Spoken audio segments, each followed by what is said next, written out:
trying to persuade the public into not believing what they saw with their own eyes for many years. And I think it's about time the legacy media finally admits that was one of the greatest cover-ups and scandals that ever took place in American history, and certainly it did contribute to the decline in the trust that Americans have for the legacy media.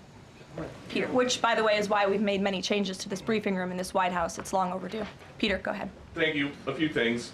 You guys arrested a Milwaukee County circuit judge for allegedly helping illegal immigrants get away.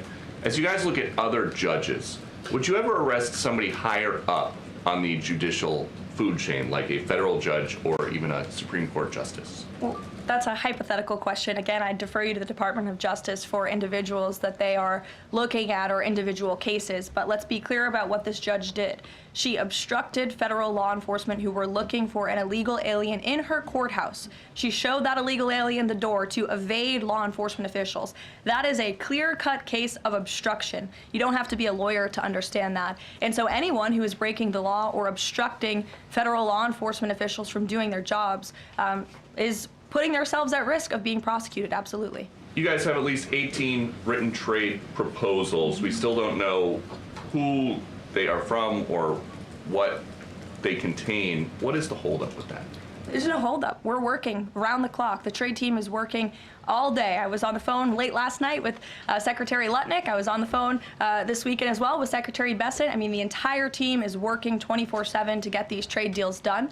And I think you'll be hearing more about them this week. I don't want to get ahead of the trade team or the president in announcing potential deals, but certainly I can assure the American public that this administration is full speed ahead in cutting good and fair trade deals on behalf of the American worker. And one more. After the president's Truth Social post, the Browns finally took Shadur Sanders.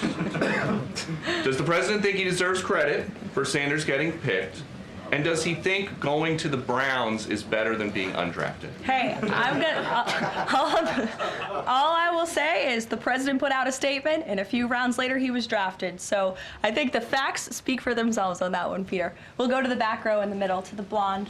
Yes. Hello. President Trump has said that Secretary Hegseth will get it together. Does he think that Hegseth doesn't have it together right now? Look, the president has made his position on Secretary Hegseth quite clear.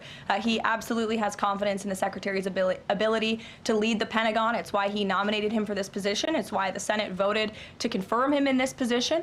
And look at the success that DOD has had thus far. Their successful operation against the Houthi terrorists in the Middle East. You look at the recruitment and retention levels for all branches of our armed forces are on the incline, which is exactly what this president intended to do. Secretary Hegseth has completely wiped out DEI from the Pentagon as well. And so he's going to remain focused on standing up for our war fighters, on implementing President Trump's peace through strength foreign policy agenda abroad, and the president supports him in his role.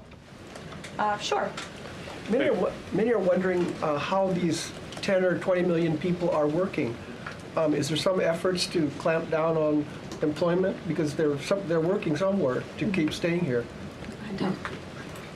The number of worksite enforcement actions have tripled this year, and it's going to triple again.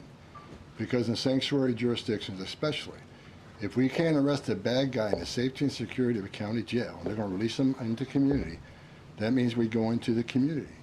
If we can't arrest them in the community, we'll arrest them at their work site. We got to do what we got to do to arrest public safety threats. There's no sanctuary for public safety threats in this country, so worksite enforcement is going to increase even more than it already has. And another reason for worksite, the last administration stopped worksites. Where's the number one place we find victims of trafficking, victims of forced labor trafficking, and worksites? So not only are we going to enforce law on worksites, we're going to save victims of trafficking. That's another reason we've increased worksite enforcement. Awesome. Well, go ahead, Brian. Sure. We'll take one more question. Thank you.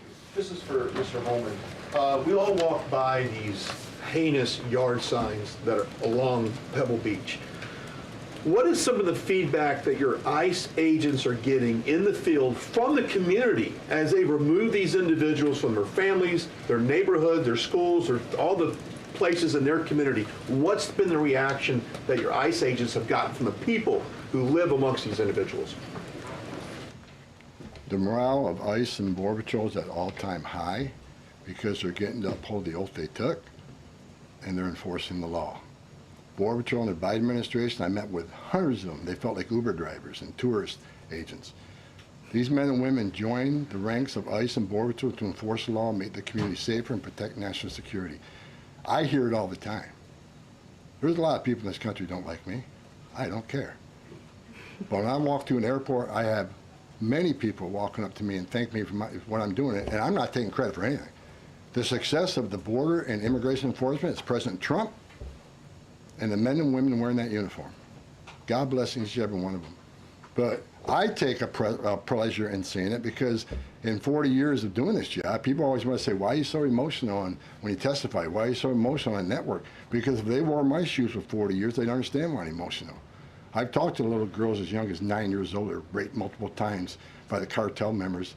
And when you get to your knees and you talk to that little girl and everything innocent and pure has been ripped from her, when you listen to the Laken Riley, 17 minutes, that young lady fighting for her life, don't just think, okay, a young woman died. Think of how she died, the terror that she went through, and these children that are sexually assaulted. I stood in back of a tractor trailer and 19 dead people at my feet that baked to death. Illegal immigration is not a victimless crime. And so every sick person we take off the streets, especially child rapists, it makes this country much safer. Every illegal alien we arrest, public safety threat, one at a time makes this country safer. But I got one thing I need to say real quick before I leave. Took your notes from you, Tom. Take my notes from me. I'm going to read it. I don't want any misinterpretation when I'm reading to you. The registration requirements under 8 U.S.C. 1302. If you're illegal alien in the United States, this message is for you. You cannot hide from ICE. We're actively looking for you. Federal law requires every alien in the United States who has been present in the United States more than 30 days needs to register. For those 14 years or older, you need to be fingerprinted with the Department of Homeland Security. Federal law requires every alien in the United States to tell DHS in writing if you have a change in address within 10 days of changing that address. Failing to register with DHS and failure to tell DHS about your new address are criminal offenses, and they're going to be treated as such. Starting today. Make no mistake, if you're in the country illegally and you fail to do what the law requires, we will prosecute you, you will go to jail, then we'll deport you. Second law, penalties for failure to depart, 8 U.S.C. 1253. If you're alien inside the United States who has a final order, this message is for you. If you have a final order, the Trump administration is committed to enforcing our immigration laws, especially for those aliens who have received final orders of deportation. There are currently around 1.4 million illegal aliens who have been ordered removed but remain here in violation of the law. We will aggressively prosecute, consistent with long-standing law, those aliens for failing or refusing to depart or who takes other related actions aimed at hindering their removal. You cannot open the door, you cannot answer our questions, you cannot open your car door, you can consider it to evade law enforcement. If you fail to leave the United States after receiving a removal order, we can and will issue monetary fines up to $998 a day. Evading your arrest, knowing you have a final order or removal, is a criminal offense. We will prosecute, then we'll deport you. Get your affairs in order. If you're in the country illegally, work with ICE, go to CBP One Home app, and leave on your own. Because we have to find you, deport you, and prosecute you. You'll have a bar placed on you, and you won't come back to this country. You won't be able to come back on a visitor's visa, a tourist visa. If you have a U.S. citizen child, can't petition for you. If you're in this country, get your affairs in order and work with us and get yourself removed from this country. That's what the law requires, and we're going to enforce that law. Awesome. Thank you so much, Tom. You can get back to work now. Look, he's already leaving. He's got a lot to do, a lot of illegal immigrants to deport. But thanks, everyone, for joining us bright and early this morning. As I said at the top, we will do this again tomorrow to talk about the economy, which is another promise made and kept by the president. And I'll be joined by the Secretary of Treasury, Scott Bessent, 8:30 tomorrow morning. Today, the president is welcoming the Super Bowl champions, Philadelphia Eagles. If we have any Philly fans, that will be at 4 o'clock. And then the president will sign those executive orders I spoke of and a few others at 5 p.m. So we'll see you all later. Have a great day. Thanks, Caroline.